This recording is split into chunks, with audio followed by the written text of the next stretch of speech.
Hi everyone, Ben here from Sydney Fruit Gardening, and today I just want to show you some of the banana flowering action that's going on here in my subtropical fruit garden here in Sydney. So to start with, we've got the blue java.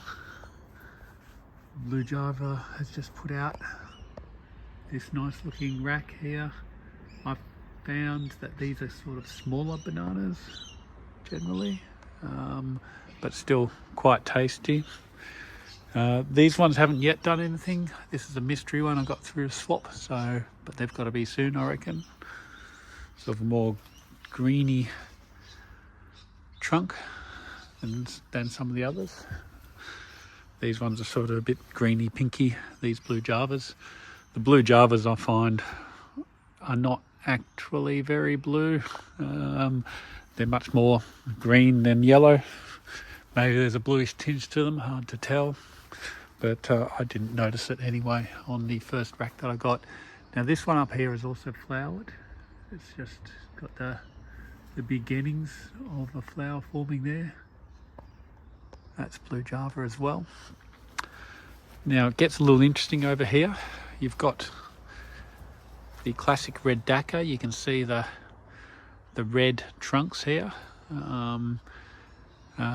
And here is the bunch off that, so you can see these are very red. They're looking great. And this is just at my head height. This one is really leaning over, hence the structural support that I've put in place here. So yeah, they're very red, right?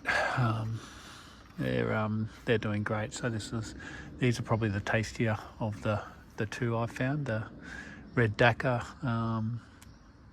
between that and the blue java, these are the better ones we find. Now going over here, you've also got what I was told is red daca, and you can see the same red trunk, right? I got these in a swap in Sydney, so off our local crop swap group. So red daca, red daca, red daca. What's that? They're green. So this is the first fruit of these ones. And as I said, they are very clearly green as compared to these red daca ones, which are obviously red. So I don't know if these must be a different variety, or maybe they've reverted or changed. I don't know. But there's a lot on this one, and this one was the first to flower out of those ones that I just show you. So we're about to have a lot of bananas incoming. They'll ripen up probably around September, October, November, somewhere there probably. So yeah. Whilst I'm here, I will show you the Rollinia progress. Very small still, and there's a few on the other tree as well. But yeah, look, everything's doing really well here. Canistel finally is about to put out some new growth, so I'm pretty happy about that. It was getting attacked by scale, and it really struggled after that hailstorm we had. So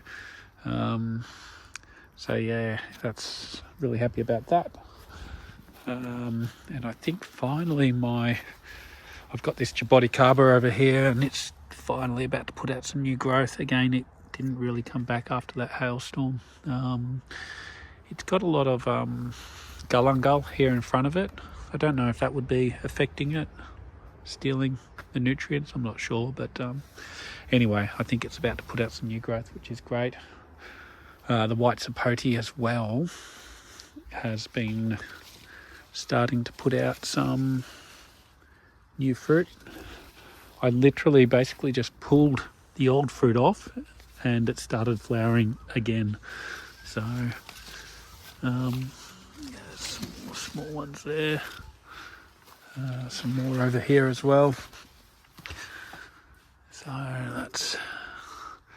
this is the Kampong variety. They're sort of smaller fruits compared to a lot of other white sapotes, but quite tasty. So, and here's the other Rollinia. Just a hand for scale. and we've got a few more small ones here as well. So hopefully the weather stays warm long enough that that they'll fully form up. Now, interestingly, I was chatting with someone else who feels that there is a difference between the two. Well, between Rollinia. So, in taxonomic terms, there was always Rollinia deliciosa and Rollinia mucosa, or maybe Annona mucosa or Annona deliciosa.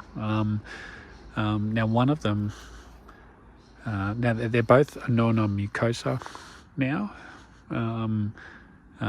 They're just one name, but apparently there are some differences, and one of those is that there's more red leaves on the new growth on one variety, and I've got that on this one here. And apparently those with more red leaves have greater cold tolerance, which is what I find with this one here compared to this Rollinia over here.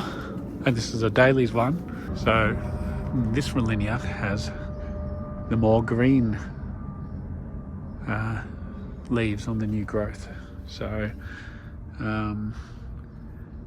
so to me, there are definitely, I can see those differences. Again, going back over here, you've got the more red new growth. So yeah, let me know what you think. Do you see these differences in your Rollinia as well? Also, this fruit is more, so far, more sort of globular over here, more rounded, whereas this one is more of that, you know, the kind of Rollinia with those spikes and those bumps that come up. So anyway, I just thought I'd share that. We always think about that there's, you know, there's some seedlings or some varieties of within a species of fruit that do better in colder climates or have better quality fruit. You know, the sort of selections that are done by people, you know, back in, you know, Brazil or South America, where they've cultivated these things for many years, means that there might actually be different varieties that do better than others, or nature just throws out different varieties over time. So yeah, look, that's a little bit about the Rollinia, the bananas. Everything's doing pretty well here in Sydney at the moment. The weather's still warm. It's Easter Sunday today, and I think we're headed for sort of 27 or 30 degrees. So hopefully we've got still another month or so of warmth left before we head into the coldness. So little praying mantis there. We get a lot of these in the garden.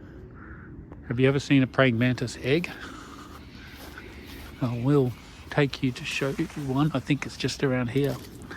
This is a praying mantis egg, and thousands of little baby praying mantises will emerge from that at some point. And that's what you get with a garden where you don't spray. So if you don't spray, you don't kill the bugs, and then the beneficial bugs come in and they take care of the bad bugs. So just think about that next time you're looking at spraying or, you know, killing off the bad bugs. They're actually the the food for the good bugs. So you got to keep things in balance a little bit. Try to use the more natural methods. You know, this is some woolly aphids here. I'll just scrape some of these off later. I've got a dirty old toothbrush which I use just for scraping off scale and bugs like that. Here I've used a horticultural glue, and then the ants can't get above that to farm the scale. So if they can't farm the scale, then there's no scale. So yeah, look, it doesn't always work 100%, but generally I find thinking twice before reaching for that that spray bottle of insecticide or whatever will help you keep a more natural kind of dynamic in your garden and encourage those good bugs to come along. Got the avo down here. It's never really done that well. Don't know what I'll do with this avo. It's just sort of sitting here. Maybe it will come back. We'll see. We'll see. All right, everybody. Look, thanks for joining. Thanks for watching. Hope you've had a fabulous Easter, and that your garden's doing great. And we'll see you again on the next video. Bye now.